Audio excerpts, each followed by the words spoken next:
Hello again. I'm here with one of my top fives this morning. It's the Beatles, the Fab Four. Got my top five of the Fab Four albums. Again, if you disagree, don't be afraid to put your top five in comments if you so desire. It's my personal opinion. Definitely the top two of these two will change on other days, and possibly the top three would change. But here we go. We're going to kick off with a quick rummage through for the Beatles' top five, in my opinion.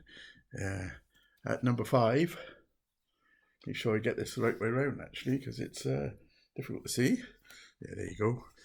This is the White Album. That's the nickname. It's officially called the Beatles. It's a double album, for those who don't know, if there is anybody out there. Back in the USSR. Obladi Oblada. Various great tracks on, yeah. It's not my obviously it's in at five, so it's not my favourite album, but it's a very, very good double album. Probably could have been a sensational single album, but that's a debate for another day, I guess. At number four, it's Rubber Soul. There's so many good songs on it. Norwegian Would Drive My Car kicks off the album. Is there a better starting song for anybody's albums? Nowhere Man, Think for Yourself, George Harrison's song. If I Needed Somebody, If I Needed Someone, sorry. My memory's not good, that's why I'm reading. A Girl, In My Life, that's a sensational song, isn't it? It's a very strong album by an artist just starting to find their genius, I feel, on this album. Obviously, they were good before, in a simplistic way, perhaps, but it's starting to, no doubt, drug-induced, starting to go a bit further, hence the sort of slightly psychedelic cover, which is a good cover. That's number four. That's Rubber Soul. And at three, and this is where it starts getting on another day, it could be all the other way around. This is the sensational album is Sgt. Pepper's Lonely Hearts Club Band, with its very iconic Peter Blake cover, with a cast of characters is an exercise in itself, trying to name anybody on there. I don't need to go through the tracks on here, do I? Everybody knows. Who knows enough about music will know what's on here. It's a groundbreaking album in lots of ways. This is the fruition of this Beatles giving up touring and becoming a studio band and using the studio as an instrument and kicking off everything that came afterwards. I get people telling me they don't like the Beatles and stuff, and they're not my favourite band. But having said that, I do like them a lot. But you cannot respect the influence on music that these guys had, and I still have it in some ways. So that's Sgt. Pepper's Lonely Hearts Club. Right? That's in at number three. Number two, and this definitely sometimes gets to my number one on the day I play it. This is Abbey Road.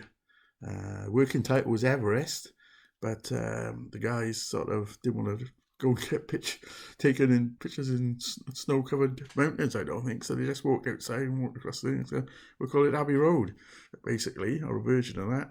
There's some interesting facts about the album cover. 30th there on the Beatle itself. They fed the sort of Paul is dead things. People Paul not wearing shoes and stuff was conspiracy theory things that Paul was a dead body and all this sort of stuff. It is a classic album cover though, and you just got to go to that north east London area to see the graffiti and stuff.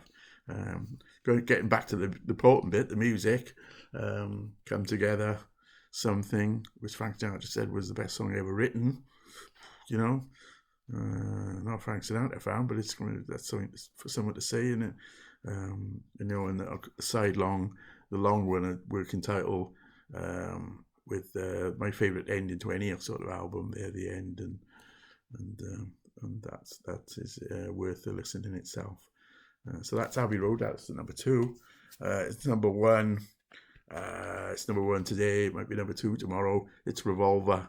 Some really strong songs on here. let's refresh my memory. Taxman kicks it off. That's my least favorite song on that album. And when you think about loads of singles that not many Beatles singles were on their albums. Let's put it that way. And if they had been on their albums, what standard would the albums be? You think like Penny Lane's not on Sgt. Pepper's, and Sorry Feels Forever's not on there. If you take perhaps two of the weaker tracks off there and stick them on there, and yet that album goes into the stratosphere. And it's the same with all the Ticket to Ride and all these Can't Buy Me Love. But there you go. So this is Revolver. It's my number one. It's got everything. It's Here, There, and Everywhere is one of my favourite songs. Paul's song there. There's a lot of songs in the Rubber Soul, and before this, Paul McCartney was going out with Jane Asher at the time, and that relationship plays out in some of the songs. Tomorrow Never Knows, is one of the major cornerstones of psychedelic rock, if you want to put it that way. I'm Only Sleeping. Eleanor Rigby is my favourite, and you just look at the lyrics there, and although at the time Lennon and McCartney weren't writing much together, despite the title of the song Lennon and McCartney, they were often individual songs, but that's more stuff for another day. This is Revolver. It's number one in my Beatles top 5. So that's that. Thank you very much. I'll hopefully be back with another top 5 soon. See you then.